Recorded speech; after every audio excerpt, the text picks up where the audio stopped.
Showing a video of the Sloan Digital Sky Survey. So this was put together in the year 2000, and it surveyed about 1.2 billion light years, and this covers about 1% of the universe, and there's about 500,000 galaxies here. So every night you see the galaxy with many tens to hundreds of millions of stars. And the problem is, if I back up, there's feedback.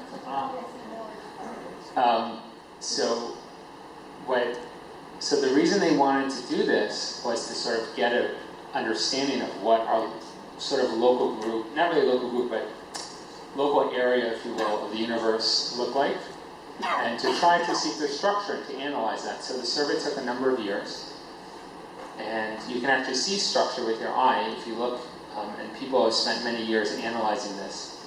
Now the reason I bring this up is when I was looking to get my PhD, when I was talking to my future advisor, he was saying, oh, there's this SDSS, this survey, and they found all this interesting stuff in the foreground. So in astronomy, one of the issues is you want to look, everything is a two-dimensional image, so you see a whole bunch of dots, and sometimes there's stuff in front of you, and you don't want it there. So the people doing the survey didn't want all the stuff that was nearby, so they wanted to get rid of it. But in astronomy, data is very rare and precious. And some local group astronomers, people who study things near our own galaxy, because they're looking at many galaxies very, very far away, they said, hey, we want that data. We think it can be very valuable. They're like, here, go ahead, take it. So in 2005, this was our understanding of the local group. So here we have the Milky Way galaxy up here in the top left, and we have Andromeda galaxy here in the bottom right. And these two are similar in size, and this is about 2.5 million light years. So a light year is the distance that light travels in a year, so which is about 6 trillion miles. All right, so very far. It's much larger than anything we're used to here. And if you notice around here, there's all these dwarf galaxies. They each have their own names. They're named based on the constellations that we see from Earth. And there's about a dozen or so, maybe 2 dozen here.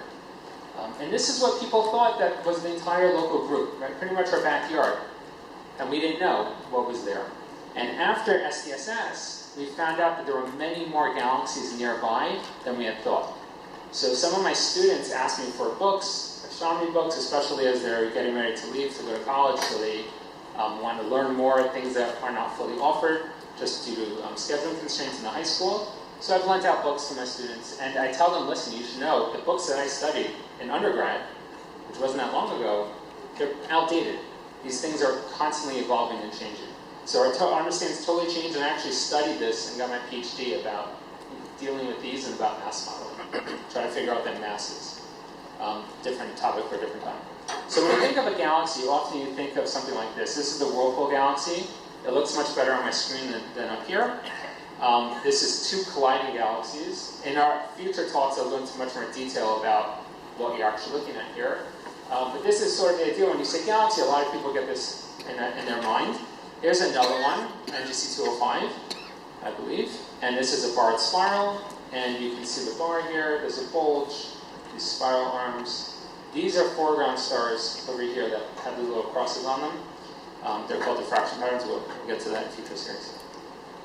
So now, the galaxies that I studied look kind of like this. So it doesn't look like what you saw. It's not as beautiful. This is one of the reasons why it was hard to find them. The galaxies right here, it's called the Draco galaxy. It's around 100,000 stars. And you can kind of see right here, now that I'm pointing your eye to it, that there's an overabundance of stars right here. And so people are able to tell us by their own eyes, but it's starting to push, how much you can really tell from your eye. I mean, these are photographs taken with telescopes. But this was one of the galaxies found in the Sloan Digital Sky Survey. Can you guys find it here?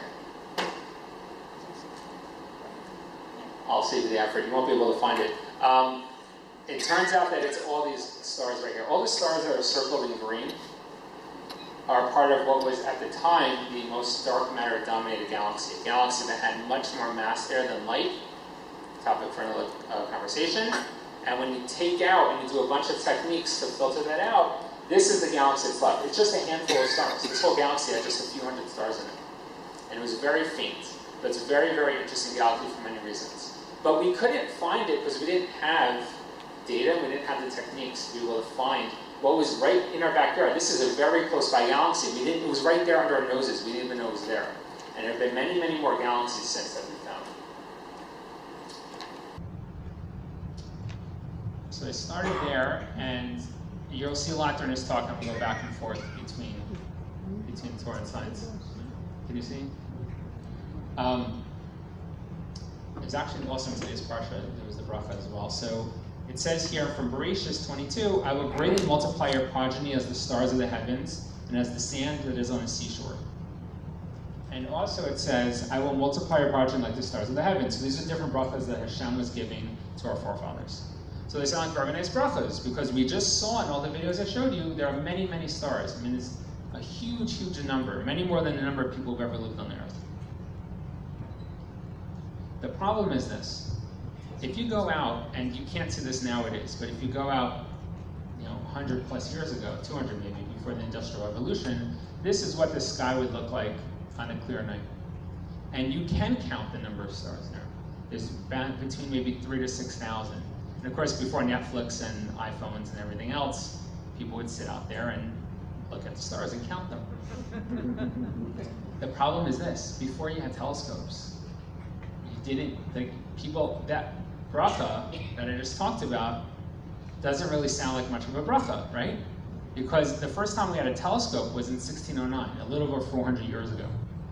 And Galileo, although he did not invent a telescope, he was the first person to point it up.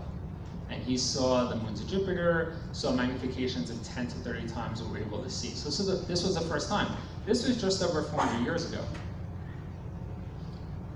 About 150 years later, around the time of the Alter Rebbe, actually, you had Messier, and in 1771, before America was founded, he put together this catalog of around 110 different objects that you could see that seemed interesting, extended objects that they didn't really know fully how to categorize them or really what they were looking at this time.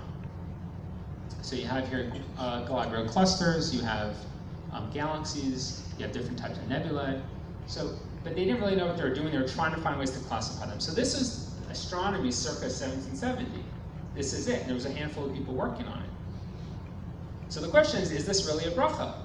Because, right, the Chumash is thousands of years old, and it's telling to Abraham and to Yitzchak that I will multiply your progeny like the stars of the heavens. So it's not really much of a bracha. There are going to be a few thousand people. Great, thank you. Interestingly, the sand on the seashore here, if you do estimates for the sand on the seashore, you get around 1 billion billion, or 1 million trillion. So if you take our debt and you multiply it by 100,000, that's about how much sand's on the seashore. And the thing that's even more interesting to me is that Rashi doesn't even question these. Right? You would think that'd be an obvious question. Why doesn't he ask? This doesn't seem like a bracha. There's only a few thousand stars. Rashi lived in the 1100s. But here in Devarim, when Moshe Rabbeinu is speaking back to the Jews, it says, Hashem your God has multiplied you, and behold, you are today as the stars in abundance. But now you have a problem.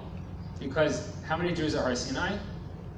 Right, a few million, 600,000 adult men, and a few million total estimated. So how can you say today you are as the stars of the heavens in abundance when there's only a few thousand stars? And what's Rashi's kasha? What he says is, were they, the Israelites, on that day as the stars of the heavens, were they not only 600,000? Were they not only 600,000? There were only 600,000. How could you say they're as the stars of the heavens? The implication is clearly that there were many more than 600,000 stars. Well, where does Rashi get this information from? There's no mention of a telescope anywhere in the Gemara. We have no evidence of any sort of instrumentation. And remember, Rashi was 500 years before Galileo, before any sort of telescope was put on.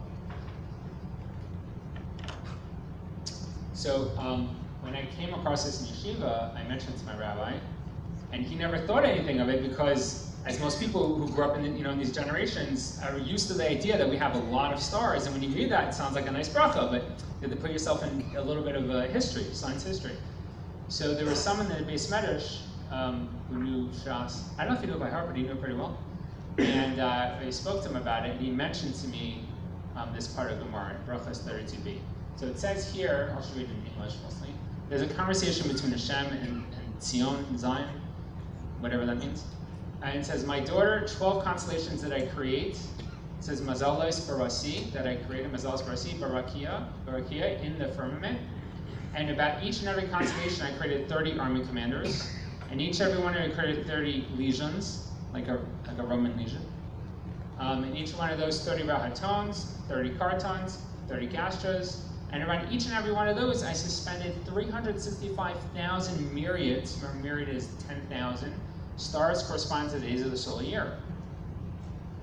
So what all these funky words are sort of like today we would say a general, a colonel, a major, accountant. That each one has underneath his or her ranking a certain number of people. So if you go ahead and you remember this is 500 CE, so this is 1100 years before Galileo. So if you go ahead and you multiply the numbers out, you get, interestingly, 10 to the 18, which is a million trillion, like I said, or a billion billion. So it's about the same number within an order of magnitude as the sand on the seashore. I once did a back-of-the-envelope calculation when I was an undergrad based on newer data, and for the stars I got a slightly higher number, but I'd extrapolated to what the galaxies would be today, meaning in terms of the number of stars. But for the fact that the Gemara would come and say there's 10 to the 18, when you look out and there's a few thousand, it's a crazy thing. And I was reading a book recently and it talked about how there would be strife between some of the people and middle-aged scientists and people who knew Talmud, saying, look, this is a ridiculous thing. What are you talking about? Just look. That's not what's there. So it's pretty advanced, and they stuck to it. No, this is what the Gemara says, it must be true. When I put this talk together, I lived in Stanford. And in Stanford, there are Subarus everywhere. I didn't, and my wife and I were talking about getting a car, and I was like, well, I can get a Subaru, and she's from New York. She's like, what, are you crazy? Subaru? Does anyone here know what those 6 stars represent in the logo? What? The Pleiades, very good. The Pleiades, we have one. The Pleiades, the Pleiades star cluster. So if you look at the Pleiades star cluster, so there's different interesting things in the sky. One of them is the Pleiades. You'll find there's about 6 to 8 stars. So Subaru put this on their logo, indicating there's around 6 stars there. That's what you see. That's what it looks like with some nice high resolution I think it's from the Hubble. And the blue that you see there means it's very hot and fast burning stars. They only have lifespans of millions or tens of millions of years, and they're very, very bright, and that's what you see because they're super, super bright. Now, and later in Brachos it says, what is meant by kima? And Shmuel says about 100, kamea. He touches on the word kima as kamea, as 100. And some say they're gathered together, and some say they're scattered. So the dispute in the Gemara about this star cluster is about, are these 100 stars, which there's not, right? There's 6 or 8. These 100 stars, are they essential 100 stars, meaning that there's many more outside of there, or is there 100 total and you only see the inner ones? And Rashi says, these refer to the central stars, meaning there's 100 near the center and there's more spread out, which is also a ridiculous statement to make if you don't have a telescope. It turns out that through a process called color magnitude diagram matching, which has only been around for around 100 years, but really to do this much less, a few generations, it was around 1,000 stars in Pleiades. But you can only see a few of them with your own eye. So there's some pretty interesting things here in the Gemara. This is just a little sampling. I want to take a little fly through from the universe to give you a sense of everything here. So here we're flying through the Orion Nebula. So you probably recognize those 3 stars right here as Orion's belt. Here's Orion's nebula. These are all real colors, and they're put together in a simulation. And this is the Milky Way back here. So if you notice the 3 stars, the belt sort of broke apart because they're not all next to each other this way. These are sort of stellar nurseries. When a star dies and explodes, it releases a bunch of metals and gases that new stars are formed from. And we're sort of going through the suburbs of the galaxy right now, which is where we live, like Boca Raton. We're not in the rural parts, like Okeechobee, and we're not in the rural part, in the urban parts like Miami. Right here we have another cluster, another nebula, another stellar nursery, and all these dots right now are stars that are nearby. These are some of these stars you can see with your eye and some you can't. So we're sort of doing that, we're sort of going through, taking a little tour, and we're going to back up. So this is the Milky Way.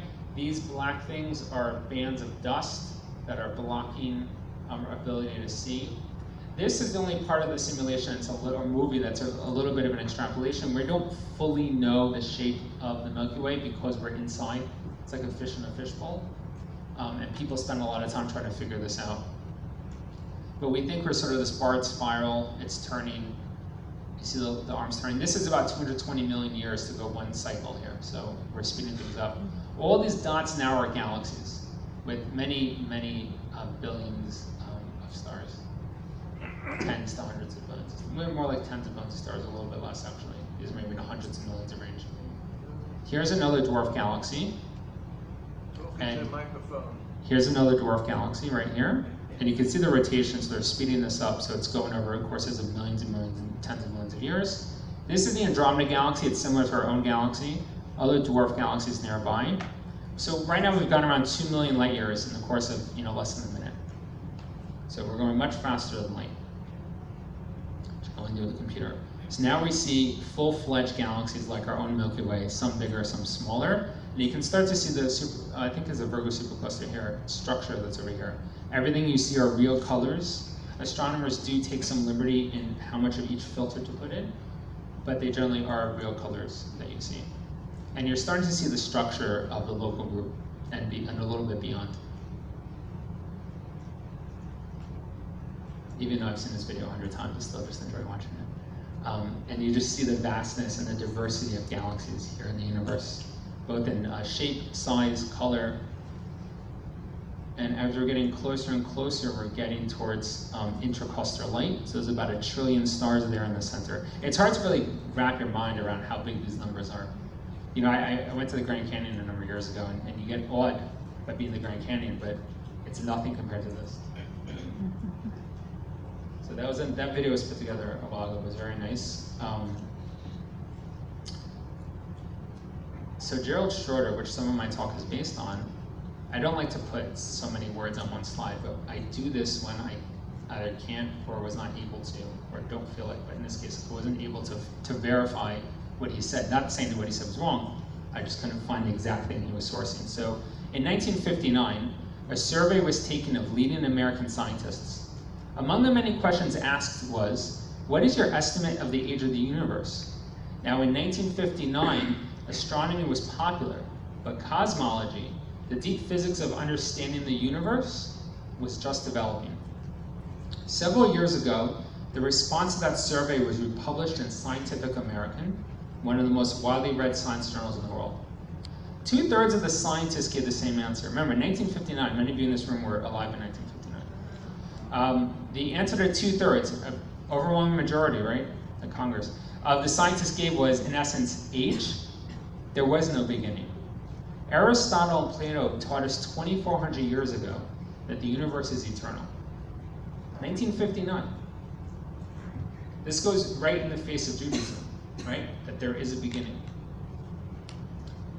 5 years later, there was two men by the name of Penzias and Wilson who were at Bell Labs down the road from Princeton, New Jersey. And they were working on a microwave antenna for communication purposes for business reasons. And they finally got it operational, and they were looking at different frequencies. And there was this one specific frequency that no matter where they pointed the telescope, or the antenna rather, they kept getting a certain signal that they could not get rid of. It was noise. You ever turn on, remember the old days, the TVs get the static and noise? It was like that. It was noise. They didn't want it because they want to use that frequency to communicate. So they tried everything. They even thought maybe it was excrement from pigeons. And they went up there and they scrubbed it all down. And no matter what they did, they could not get rid of that noise at that specific frequency. So they finally decided to drive up the road to Princeton University to ask the physicists, do you know what this is? We can't figure it out. And what do they say back to them? you found what we've been trying to build. The signal we've been trying to find, we were going to build this. You found it. And they got the Nobel Prize. They got the Nobel Prize for an accidental discovery. What did they find? They found the cosmic microwave background, or some people call it the fingerprint of God. They found a remnant of the Big Bang. Now, it didn't look as nice as this back then, but they found this signal where it was exactly what was predicted, at the exact intensity it was predicted. And ever since then, back in the 90s and later, it's been verified and seen, and this is from WMAP. And very briefly, what you see here, so if you want to put, if you ever look at a map, you ever seen different types of maps of the world? And they all look distorted, Antarctica and Africa and Greenland, and they have like different areas for the land masses for the countries. It's because it's very difficult, in fact, there's non-unique solutions to how to take a sphere and put it on a flat surface. So one of the techniques that's used is this shape. Essentially, if you were to take a ball and spread it out, what would it look like? And what they're looking at here, you see these little red spots and the yellow, green, almost looks like a weather map. And here they're the dark spots. So they were looking for something called anisotropy. Essentially, they looked all around the universe and they found that you found the same signal everywhere, and they want to see where are there slight deviations from that signal. And those deviations, these hot spots and cold spots, tell you a lot about the early universe. So this is what they were looking for, and there's even more precise measurements, and we're going to get into this a little bit later. But this is what they found. So people call this the fingerprint of God. After this, scientists pretty much universally now all admit and agree is a better word, they all agree that the universe had a beginning because of this discovery. So it only took 2,400 years, but Bereshit bara turns out to be true. So we got the first pasuk down. That's great. So in the beginning, God created the heavens and the earth. Now, when I was designing this talk, I was debating exactly what to do, and I was originally thinking about doing sort of like a survey of different aspects of science and Torah, because there's a lot. There's no way to get through it in one day, in one lecture, one day, 1 week. There's no way. There's just so much there. So these are some of the books I was combing through, and I've lent them to some of my students. And this book in particular, I really like, The Coming Revolution by Zamir Cohen. You get it on Amazon. And he goes through all different things: astronomy, cosmology, geography, physics, botanics, biology, health and medicine, immunology, genetics, parapsychology, etc. And there's more. And even there's letters on the Rebbe, and there's conferences actually here in Miami every other year or so. There's all these different books out there that are very fascinating to read through. Right, Dr. K read through this one. Oops, sorry, read through this one right here. So part of my story, when I wasn't religious, I was not growing up religious at all. Grew up conservative, stopped caring about Judaism pretty much after during my bar mitzvah training. But you know, you don't want to like back out of that when you don't want people to say you quit because it was hard. So anyway, went to public school. I went to Rutgers undergraduate, studied physics. I went to Chabad one time and Hillel one time, and I was like a few minute walk from each. It was right there. You know, it's Rutgers. There's a lot of Jews there. I went to UC Irvine. There was no Chabad there, and it wasn't even a thought on my mind anything Jewish. I just cared about physics. So Werner Heisenberg has a nice quote. He says that the first drink from the cup of natural science brings atheism, but at the bottom of the cup waits God. So when I was first, I was much more agnostic. You attribute, you attribute importance to the laws of physics when you first start. So I got this message on Facebook one day from Chabad. I couldn't find the first one for whatever reason, but it was from July 2009, so almost 10 years. And she's like, "Hi, how are you?" I said, "How'd you know I was Jewish?" And she writes back, "The nose." For those in Kiruv. The nose, Jewish nose. So then she said, "Just kidding. Now she's from El Chabad, we're a Jewish organization, Shabbat dinners, holiday programs, etc., etc. We'd love to have you come, Pretty much they just came on campus a few months earlier. I asked her later, like, how'd you find me? She goes, anyone who had a Jewish sounding name, I just sent the same, message to, see who, who took. That's how they did it. So a few months later, I was at the Kotel. This was me before pre-beard, December 2009. I like the fact that there was this, I was trying to avoid them, at the wall, but they got me. So, and I like this little bit of sun right here. But the best part of this picture is that he's not Chabad. Like they're carving the Chassidim. I really find this very fascinating. So this guy is coming over and then do mitzvah, putting tefillin on me. Just had someone take a picture. Here I was a few months later. Anyone from BRC would love this. Here I am draped in the Israeli flag. And UC Irvine had this sort of a lot of anti-Semitism, anti-Israel, anti-Zionism, etc., etc. We actually went and took over their apartheid wall during their anti-Israel week. And so we came in with music and with guitars, and so that was actually put up on the wall. Someone sent me a picture a few years later in the student center. So when I went back to Israel for another trip, I was at Birthright, I came back, I went again, I came back, and on that second trip I was at, I was always very interested, of course, in creation and science, and I never actually sat down and read a Rashi, because I barely knew Hebrew. And it was a hashkafa pratis that I happened to have a few minutes in my hand, and it happened to be a Rashi with English translation. And so, the first verse, Bereshis bara, and I was very involved with the Israeli conflict. That was a big part of my connection and me drawing myself in, was through the conflict. I was so interested and intrigued. Why is this getting so much attention? Why is there so much visceral? And there's so much on both sides. It's drawing, it intrigued me a lot. And after about 5 months of studying everything I could find about secular, to the dismay of probably my PhD advisor, so I wasn't working as much research, but whatever, I finally came to the realization that there had to be something beyond just UN resolutions and historical documents. Let me go see what the Bible says and what the Quran says, and let me just go explore religion a little bit and find out what they have to say about this. So what is Rashi? The first Rashi blows my mind. And he says, why does the Torah start this way? Why is this the first pasuk? It says, for if the nations of the world shall say to Israel, the Jewish people, you are robbers, for you conquered by force the lands of the 7 nations, they will reply that the entire earth belongs to Kadosh Baruch Hu. He created it, and that's why we learn it here in the story of creation. And he gave it to whomever he deemed proper when he wished. And he gave it to them, and when he wished, he took it away and gave it to us. And I look at this and say, wow, that's the solution to the whole conflict. It's great. It was so simple. And so this really drew me to start learning more. A friend of mine sent me a lecture. At the time it was only an MP3, but then they made a video. This is from Lawrence Kellerman from Simple to Remember.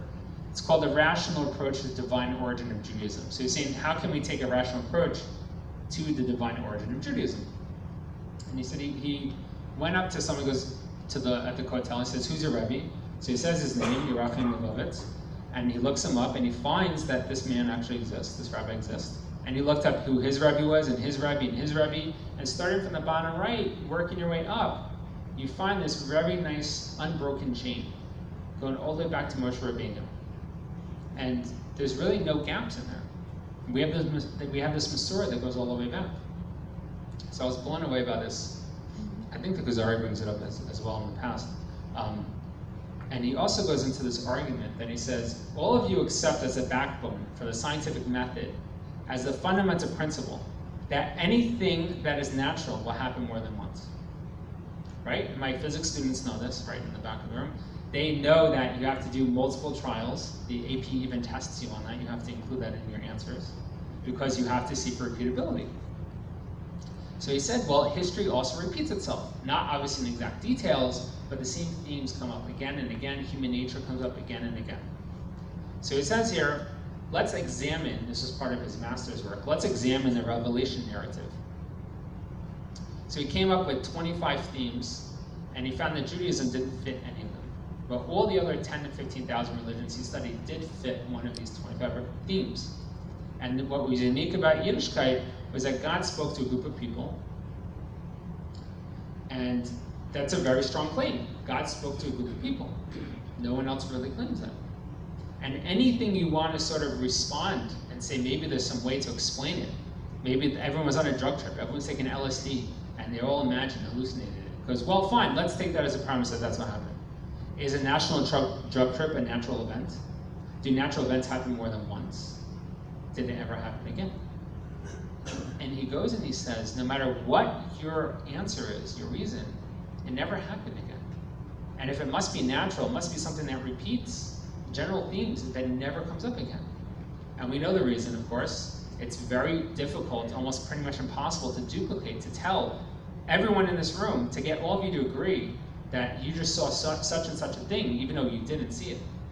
And there's not 600,000 people in this room. So getting back, and this connects with the Torah, what is the age of the universe according to the Torah? 5,700 years. 5779, right? How do we know that? Or why do we believe that? Excellent. I love that. You know, I always get like the really smart, not saying you're not smart, but the really smart students always sit there and try to ponder, and then the one guy in the back goes, says it on the calendar. Yeah. It says it on the calendar. That's how you all know it is. Come on. Now, how did the guy in the calendar know it was that age? That's the year. What did he look at? Exactly. And it goes on and on. And it goes all the way back, how far? It goes back to Moshe Rabbeinu. It goes back to Torah Science. I know, it's very cool. So it says here the Earth, this is a meme, the Earth is 6,000 years old, and it says QED at the bottom. For those of you who don't know, the reason why that's funny is because in a mathematical proof, QED means it's been proven. So, because he said it's 6,000, that's the proof itself.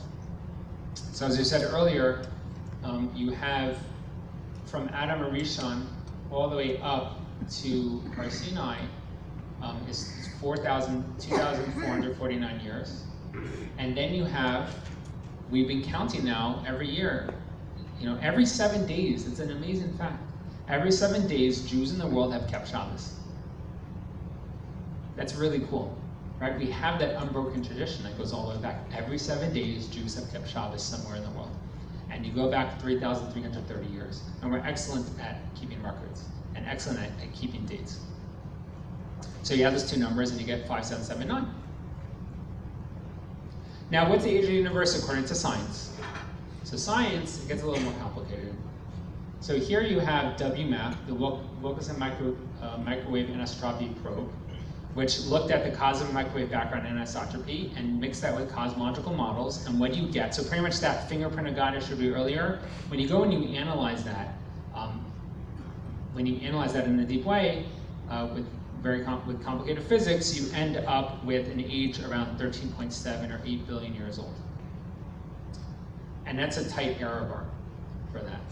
If you look at another independent way by looking at globular clusters, which are clusters of stars, we'll talk about that in a future talk, using that technique I spoke about earlier, you get ranges to 9 to 15 billion years.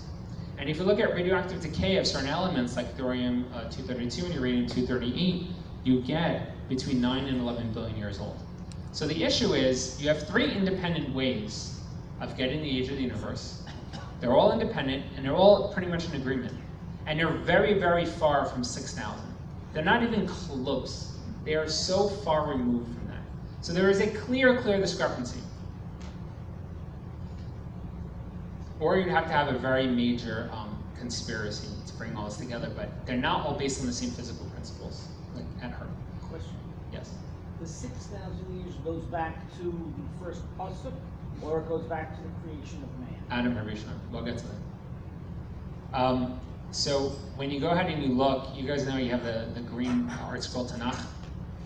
So one of the nice things is there's almost no commentary, so you can actually look at how long things are. So I looked in the green Tanakh, and there's 256 or so pages for the Chumash, and about a page and a quarter or a third describes creation. So you divide those numbers, you get about 0.5% of the entire Chumash is dedicated to the story of creation. So it's clearly not meant to be an exhaustive, resource in this regard. The beginning of chapter 2 of Chagiga quotes Rabbi Huda, further said that Rav said that 10 things were created in the first day. The measure of day and the measure of night. That was made on the first day. Makes sense. Rashi comes in and asks a question. He makes a comment, excuse me. He says day and night is 24 hours. That's a peculiar thing to say. Why does Rashi have to say that?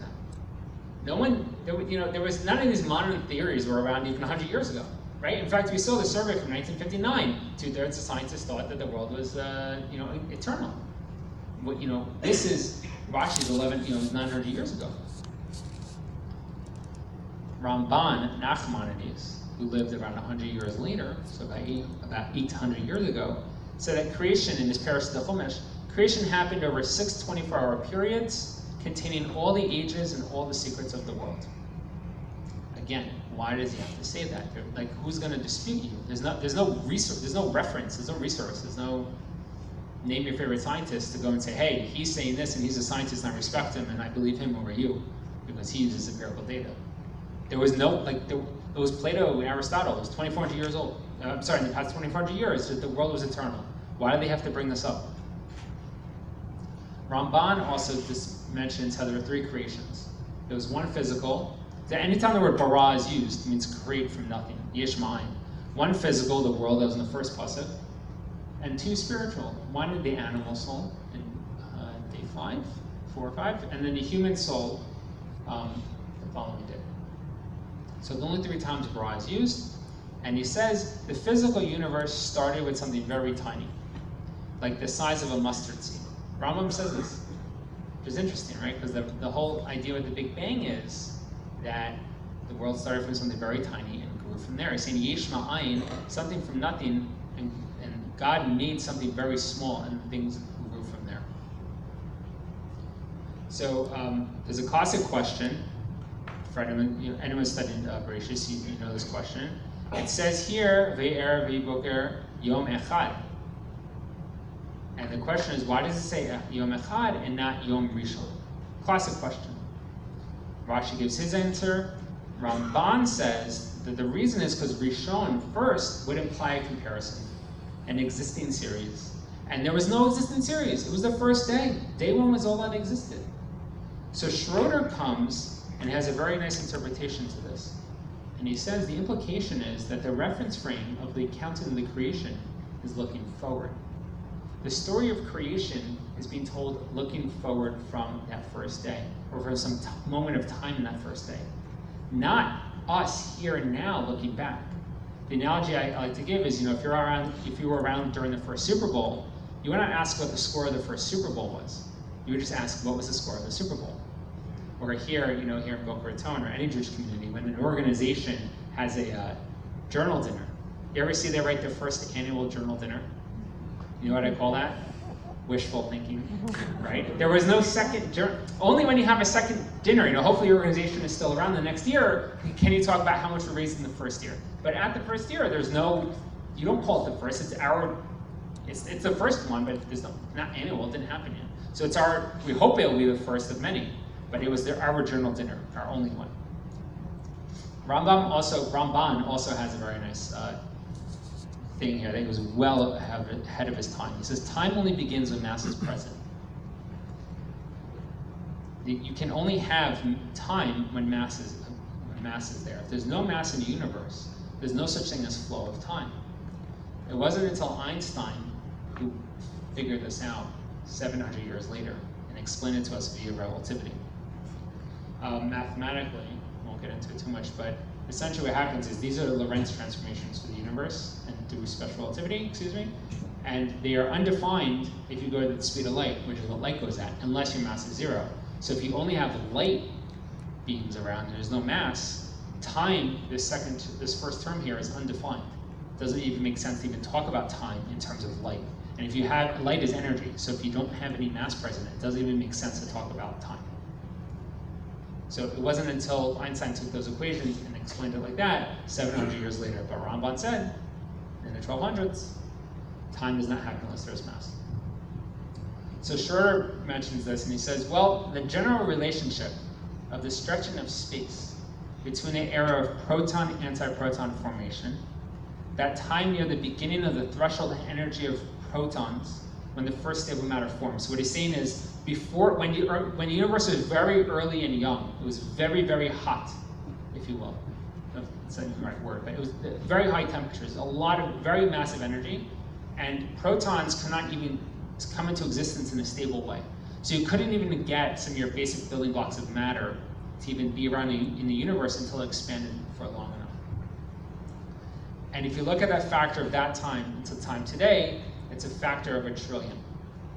And so what happens is, imagine I throw, those moving walkways in the in the airports, right? So imagine we go up to the walkway, and you're on the walkway, and I'm standing before I don't get on, and you're moving away from me. And every second, I throw a ball at you at the same speed. And the way you're going to tell time is every second I throw that ball on you, but you don't catch the ball a second apart every time. That continues to expand. It takes longer and longer for that ball to get to you, right? Because the space between us is moving, is shifting, is expanding. So that's essentially what's happening here. As the universe expands, every second that you say you throw a light pulse out there, that factor from today, looking back, is a trillion. We all know a trillion now because of the debt. But it's a factor of a trillion, right? And so if you go ahead and 1 second becomes a trillion seconds, what you will find is, from his calculation here, he says that the biblical text shows that the soul of Adam was created 5.5 days after the Big Bang, half a day before the termination of the 6th day. At that moment, the cosmic calendar ceases and the earth-based calendar starts. Many of us have heard this argument before. How would one see those days stretched by a factor of a trillion? 5.5 trillion days. So dividing it up by 365 days in a year comes out to be about 13.9 billion years. And so Schroeder's argument is the universe is billions of years old, but from the biblical perspective, looking forward, it was only 5.5 days until Adam and Rishon came on the scene. So that's Schroeder's main argument about the reconciliation between the age of the two. So I heard him give this talk in person, and I asked him, I said, well, the Lubavitcher Rebbe says that the universe, I think back then was 5773 or so, is that old. I said, and you're telling me it's 13.8 or 9 billion years old. How do you reconcile them? And he said, they're both right. He said the universe is both 13.8 or 13.9 billion years old, and it's also 5779 years old. It's just a matter of perspective, different reference frames. So for most of you here who are married, you know this very well. Let's compromise. You admit that you're wrong, and I'll admit that I'm right. Right? Just a matter of perspective. That's all it is. So Schroeder's saying that they're both correct. It's just a vantage point question. That's all it is. So it's a nice argument. And I think any talk that talks about the age should mention what Schroeder has done, and he's wrote several books on it. But I do want to expand to something that's not talked about as much. So our universe, some of you might have heard this, it's a fine-tuned universe. There are 26 fundamental constants, 26 of course, Shane Boca, coincidence or not, I'll leave that to you. But there are 26 fundamental constants in nature that we do not have a reason for understanding why their values are the way they are. There's no theory that really puts them out that's falsifiable. And if you tune any of those, some of them, for example, is the mass of the proton, the charge of the electron, the speed of light, Newton's gravitational constant. There's a bunch of different fundamental constants in the world, in the universe. We do not know why they have the values they do, but what we do know is that if you change any one of them, or most of them by just a few percent, life as we know it does not exist. And this is an argument that rabbis like to pull a lot and mention a lot, and I think also other religious leaders. They say, well, we're in the Goldilocks zone, right? You've heard this before? We're not too close, not too far from the sun. Look at other planets, there's no life there. Look how, we're the type of star we're, it's a G-type star, where we live, at the time frame in the universe, everything's just perfect for life to exist. There must be God, right? The odds, this is finely tuned. Now, physicists are a little concerned about this because they don't like to invoke the God principle, if you will, unless they absolutely have to, and often they will refuse to. So one of the main arguments, and I tell this especially to my students who are going to go into college and perhaps face some philosophy majors, might come back and tell you, well, if they'll invoke the weak anthropic principle, which states that if the conditions were not just right, beings would not exist to ask the conditions, to ask why the conditions aren't just right. Meaning, in another way, there's no life on Mars as far as we know. There's no life on Venus, there's no life on Mercury, there's no life on the moon, there's no life on Jupiter. Just look at our solar system, there's no life there. So there's no beings that exist to ask the question, how come we don't exist? It's a selection bias. If you have 10 to the 21 or 22 stars and you have around the same number of planets, surely somewhere there will be another planet like Earth, and people are trying to find them. And there'll probably be life there. So it's a selection bias. Only where you be essentially guaranteed or have a strong probability of life forming, well, you have beings who get created there, right? Life comes about, and they say, hey, there's something really off about us. Nowhere else is really like this. It's really hard to find us. There must be something special about us. When I was first becoming religious, I came across what's called the strong Anthropic principle as well. And it says something much more fundamental, or much stronger, if you will. And it says, and I had trouble accepting this when I was already religious. It says that observers are necessary to bring the universe into being. It's a very human-centered, view of the world. But these are not religious people who are pushing this. These are some top physicists. Observers are necessary to bring the universe into creation, into being. The universe cannot be here without observers. Let me explain.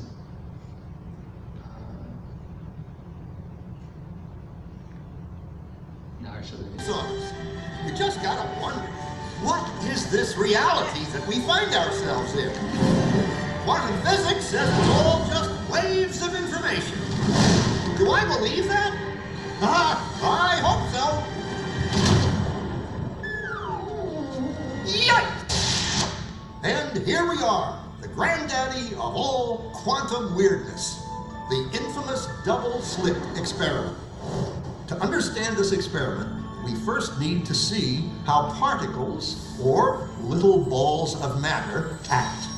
If we randomly shoot a small object, say a marble, at the screen, we see a pattern on the back wall where they went through the slit and hit. Now, if we add a second slit, we would expect to see a second band duplicated to the right. Now, let's look at waves. The waves hit the slit and radiate out, striking the back wall with the most intensity directly in line with the slit.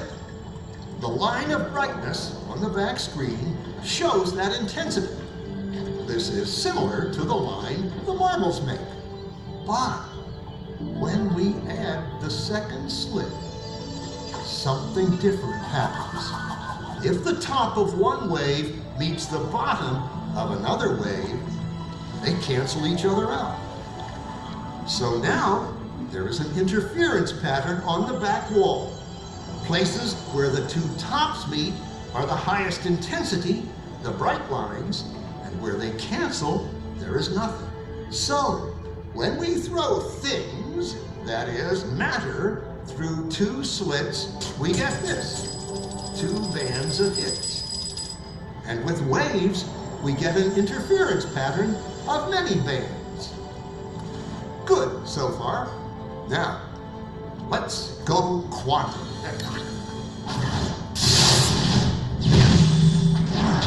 An electron is a tiny, tiny bit of matter, like a tiny marble. Let's fire a stream through one slit. It behaves just like the marble, a single band. So, if we shoot these tiny bits through two slits, we should get, like the marbles, two bands. What? An interference pattern. We fired electrons, tiny bits of matter through. But we get a pattern like waves, not like little marbles. How? How could pieces of matter create an interference pattern like a wave? It doesn't make sense. But physicists are clever.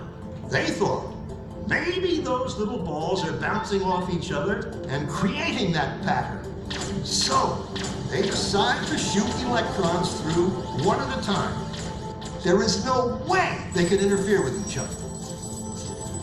But after an hour of this, the same interference pattern is seen to emerge. The conclusion is inescapable. The single electron leaves as a particle, becomes a wave of potentials, goes through both slits, and interferes with itself to hit the wall like a particle. But mathematically, it's even stranger. It goes through both slits and it goes through neither. And it goes through just one and it goes through just the other. All of these possibilities are in superposition with each other. Physicists were completely baffled by this. So they decided to peek and see which slit it actually goes through. They put a measuring device by one slit to see which one it went through and let it fly. But the quantum world is far more mysterious than they could have imagined. When they observed, the electron went back to behaving like a little marble. It produced a pattern of two bands, not an interference pattern of many. The very act of measuring or observing which slit it went through meant it only went through one, not both. The electron decided to act differently, as though it was aware it was being watched. It was here that physicists stepped forever into the strange netherworld of quantum events. What is matter? Marbles or waves? And waves of what? And what does an observer have to do with any of this?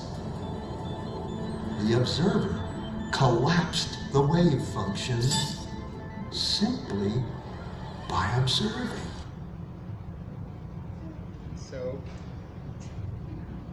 So that's called a double-slit experiment, and it's at the Richard Feynman's book about that, sort of the heart of quantum craziness or confusion about quantum mechanics. The heart of quantum mechanics is here, and it's very difficult to wrap your mind around it. But one of the results essentially is that an observer, a conscious observer, affects reality in a deep, fundamental way.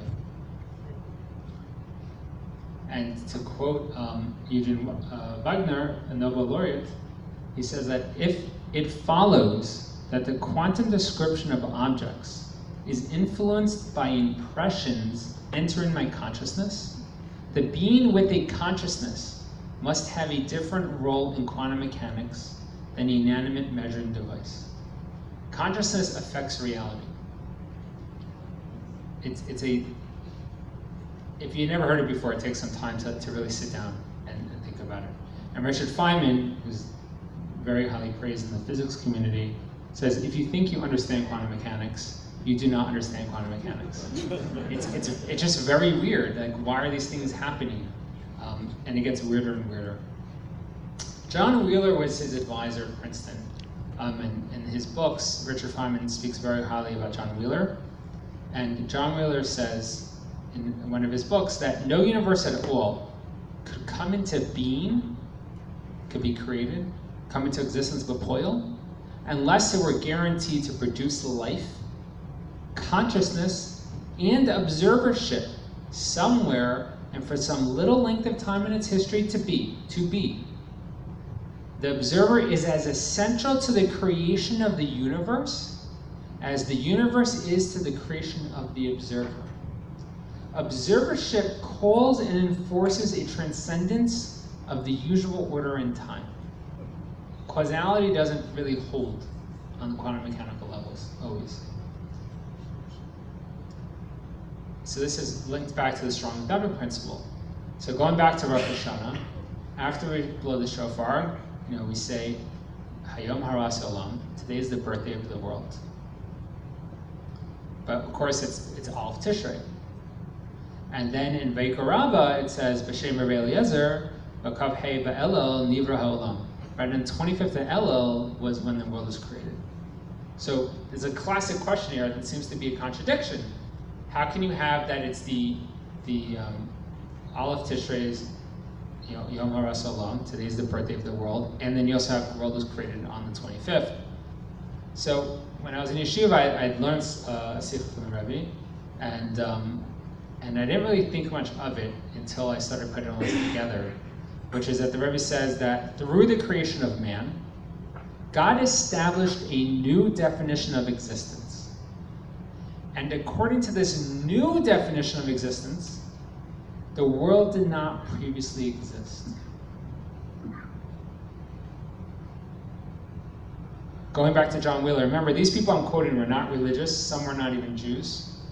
They were definitely not religious. Beginning with the Big Bang, and he drew this picture. The universe expands and cools. So that would be like this area right here. Here's the Big Bang. It expands and cools, sort of evolves, if you will. After eons of dynamic development, it gives rise to observership, someone who's able to observe. Acts of observership participancy, meaning I'm observing things within the world, especially quantum mechanical, in turn give tangible reality to the universe, not only now, but back to the beginning. What does that mean? That the world, what that means is that according to all this, that the world, just like if you ever study quantum mechanics, you'll understand that particles don't just exist like the way you're used to them, seeing them exist. They exist sort of in what's called a superposition in a superposition of possibilities, of possible states. And you have to consider that they're all happening in a superposition at the same time, and with different probabilities of existing. And sort of one of the interpretations that Feynman really pushed was that you have them all coexisting at the same time in potential, and then once you make the observation, what he mentioned in the video is called collapse the wave function, that you bring the object, for example the electron, into being because you observed it. And so Wheeler goes and extends this to the universe, that you can have many different universes that exist in potential, and only until the universe that would eventually create observership, you actually would have the observer go and give existence, and that it's created now. So many of you know, right, that when Adam Rishon was made, he was made old, and the world was made old, right? There were trees, animals. Adam wasn't the baby, right? He was at 20 years old. And so you can have that, and you can say, okay, fine, God could do whatever he wants. But what you have here is actually a mechanism, al pi teva, according to science, that this can actually come to be, that you have different states of potential that exist. And once you have an observer there, a consciousness, the world is created at that moment with a history and potential. With a history retroactively. So you can have an old universe that's created, but in reality, it's only been around for that 1 second because you came to observe it. Question. Yeah. If there are multiple observers, is it possible that they could be watching different realities? So that's more relativity, but what Wheeler says here was this key word here, and dwell on it, for some little length of time. So what Wheeler is essentially saying is that as long as that happened at some point, and whatever that means, consciousness, observership, we don't know. And people debate about that. But as long as it happened at some point, now the world started and then it goes on. So we're almost done. Schroeder likes to bring this up from Rambam, God for the perplexed, and he says, Adam lived 130 years, and he begat a son in his own likeness, in his form. Those sons of Adam who were born before that time were not human in the true sense of the word, but mere animals in human shape and form. So the one interpretation of this is that we were made in Tselem Elohim, that you could have had people around, but they weren't at the level, if you call it, to be able to collapse that wave function. And because of that, they didn't really come to existence until after the fact. And once again, the causality is broken. This was first shown in 1999, that causality does not necessarily flow. For those who want to look into it, it's called a delayed choice quantum eraser. It actually shows that events in the future affect what happens in the past, in the quantum level. So Wheeler and others extend that to the whole universe until you have the first observer. And so going back to Ramban, you have 3 creations, a physical and 2 spiritual. And so when you actually have that spiritual soul that comes down, you can then go ahead and combine this with everything I've been saying. And then he just brings up an interesting point here at the end about you don't have really writing and sort of civilization until around the time of Adam and Rishon, which has also been known. And so my last 2 slides. In the 600th year in the life of Noach, all well springs of the great deep burst open. And the first drink from and my quote from before, the first drink from the natural science springs atheism. By the bottom of the cup waits God. So people who often get into this, they see, everything looks like it's running in its own order, but as they dig deeper and deeper, and I've seen here, people who get into quantum mechanics a lot start to become, at the minimum, very spiritual, because there's a lot of weird, funky things that happen, and consciousness is actually a thing that they talk about in papers, because we don't know what role it plays and how to quantify it, but the things I'm showing you from here, these quotes are from the 70s and 80s. So these are not even new concepts, but to bring it all together It's one of the ways of looking at the age of the world.